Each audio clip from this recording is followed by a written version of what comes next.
Hello Rapido captains. ఈ వీడియోలో negative బ్యాలెన్స్ని ఎలా పే చేసుకోవాలో చూద్దాం.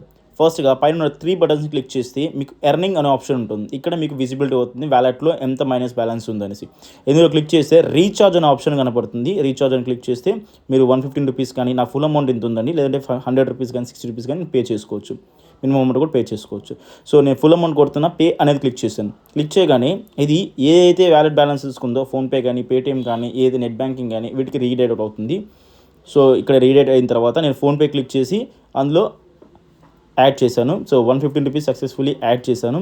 సో యాడ్ చేసిన తర్వాత కన్ఫర్మేషన్ మెసేజ్ అనేది నాకు ఇలా చూపిస్తుంది. సో పేమెంట్ పేటిఎంతో పే చేశానని. సో వన్స్ లోడ్ అయిన తర్వాత సో నాదైతే ఏదైతే ఉందో అమౌంట్ మొత్తం క్లియర్ అయిపోయింది. ఎక్స్ట్రాగా 15 పైస్ అనేది ఎక్స్ట్రా యాడ్ చేశాను. సో నా వ్యాలెట్ అనేది క్లియర్గా ఉంది, నెగిటివ్ బ్యాలెన్స్ లేదు. సో ఇలాగ మనము వ్యాలెట్ని మైనస్లోంచి క్లియర్ చేసి అమౌంట్ మొత్తం క్లియర్ చేసుకుంటే మనకి రైట్స్ అనేది అవైలబిలిటీ వస్తాయి ఎక్కువ. Thank you Rapido.